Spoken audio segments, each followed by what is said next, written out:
If you've seen the stock market go up over the past couple of years, you might have some serious FOMO because what are these companies even doing? Over the past week alone, Micron has gone up by over 39%. Now, a 10% return in the stock market a year is above average, and getting 4 times that in a week is just unheard of. Over the past month, up by over 86%. Past 3 months, over 91%. And this is where it gets bonkers, really. Over the past year, up by over 838%. So if you had invested any amount last year at this particular point in time, you would be up more than 9 times your initial investment. And looking back at this right now really hurts my soul, because what if I had put in £100,000 into Micron this time last year? I would be retired and I wouldn't even have to make these YouTube videos. But then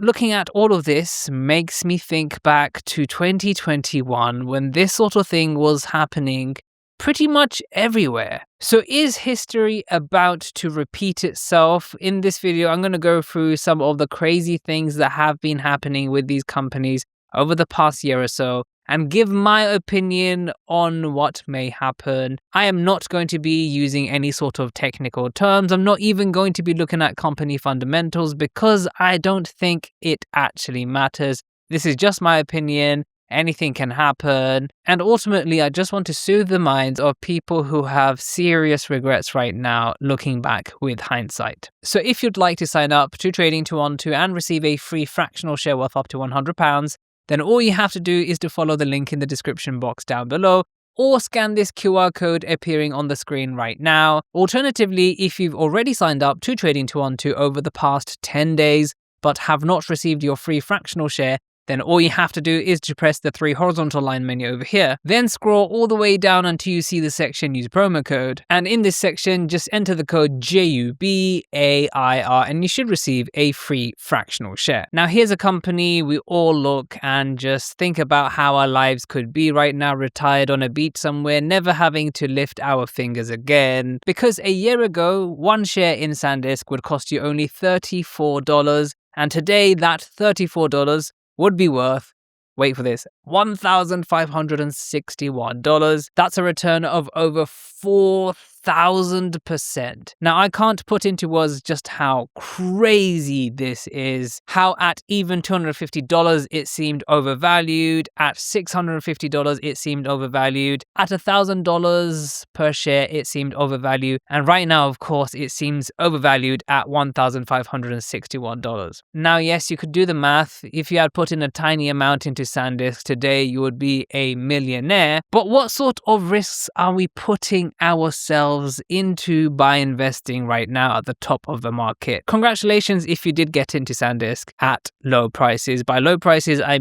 probably mean anything less than $100 per share. And it's not just individual stocks, because it's easy to tell yourself that, the risks of individual stocks are just not worth it. But when you look at the S&P 500, over the past year alone, up by 30%. Over the past month, up by over 9%. Crazy, crazy numbers. But one thing you have to notice is that the S&P 500 has, in its history, never been so concentrated on such a few amount of individual stocks. Now, this is the iShares Core S&P 500, which allows you to invest into the S&P 500 as a UK investor. I am not recommending this. The only reason why I'm showing this is because it is a hedged version, a currency hedged version of the S&P 500. So it's going to give us a good insight into the S&P 500 for UK investors. Now, if we go into the fund allocation, we can see the top 10 holdings are Nvidia, Apple, Microsoft, the list goes on. But if you count these up, these amount to a huge proportion of the total S&P 500 holdings as a market cap weighted index, this one here. Some of these top companies have become so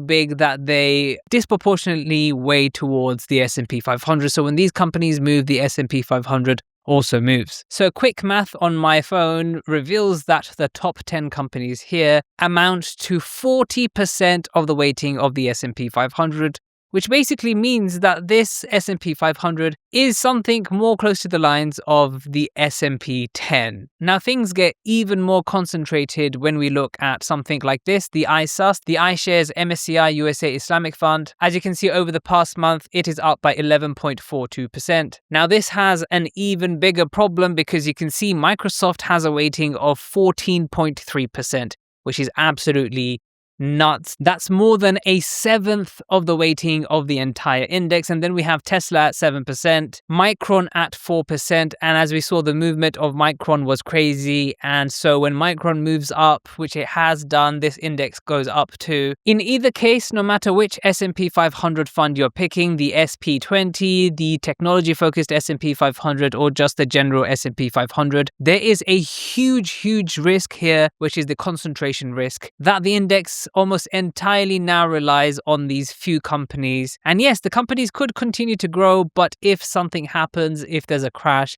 then of course the S&P 500 would crash. But not just that, if you are into individual stocks, there could be something really bad coming your way. Although remember, there's no guarantees. This is just my opinion. If the AI bubble were to pop, I'm not saying it would, then it would drag down all of these companies that are so highly overvalued right now. So when I first started out investing in 2021, this is exactly what the landscape was like. Beginners to investing were starting to tell people what stocks to buy, and that's just when you know there's a signal that I think things have gone crazy. The average person is pumping in money into an index or individual stocks that is giving them crazy returns right now. But just how stable is this? It just rings alarm bells for me personally. Now, I can't take you back in the past, but here's a portfolio stuck in the past because these are some of the companies that I invested into back in 2021. A few of them went bankrupt, so they are actually out of the portfolio. But as you can see, some of these companies did not recover, and some of these companies are down by over 90%. Now let's have a look at Aston Martin. Although we can argue, yes, Aston Martin has a different story under its hood, and the reason why it's down is due to many different things. But like I said, this is not going to be a technical video. This is just proof of what can happen by picking individual stocks. So I bought Aston Martin at over £20 per share, and today it stands at 40p a share. Now, since then, Aston Martin have done something to change the value of the shares, but in either case, as you can see, this has been a huge loss for me, down by over 97.7%, which is so possible when picking individual stocks. Now, here's another company which is down by 99.85%, and honestly, this is a huge loss. As you can see, at some point, it was trading over $400 per share, and today it's worth less than $1 per share. Here's another one which is actually up by over 63% over the past month, but overall, as you can see, it is down in my portfolio by over 78%. Again, you can justify this by saying it's a rubbish company or whatever, but back in 2021, everything, including Clover Health, including all of these companies that I invested into, were sky high, and they weren't even at all-time highs. Knowing nothing that I knew before, of course, I admit that, thought, you know what, everything is going up right now, you can't really lose, let's just buy some companies that are down, they might go up, and they didn't. Even if I performed technical analysis, what would that actually have shown me? Because when the crash happened, pretty much every company, including the big hitters, including Google, Amazon, Meta, all of them went down too. Now here's one that is in the technology sector. This is Fastly, and as you can see, over the past month it is down by 34%. It went on a bit of a rally, it was up by a huge amount. As you can see, over the past year, it is up by over 167%. At one point, it was up by over 321%. But in either case, in my portfolio, it is down by over 66%. I bought these shares for over $61 per share. Now, for some reason, the graphs don't go back before 2021, but if I could show you in 2021, everything looked very similar to what it is looking right now. So this video is not to dissuade you from investing, because I think there is no bad time to start investing. If you want to invest for the long term, which probably is the best thing you could do, then it really doesn't matter if you start and there's a crash, because in my opinion, that's not going to hurt you long term. If you are an individual stock picker and you choose Micron right now, there's no saying what it could go up to. It could go up to 1,000, it could go down to 10, who knows? Even when looking at company fundamentals right now, I don't believe it's going to give you an edge. Professional investors get it wrong all the time, and plus fundamentals right now do not make a difference, because people are pumping money into the S&P 500. They are pumping money into these individual companies related to AI. I personally do not think it's sustainable, but what do I know? This is just my opinion. I don't think there will be a stock market crash anytime soon, but if there is, I think a lot of people will be hurt. And make sure to check out some of my other videos, and I'll see you in the next video.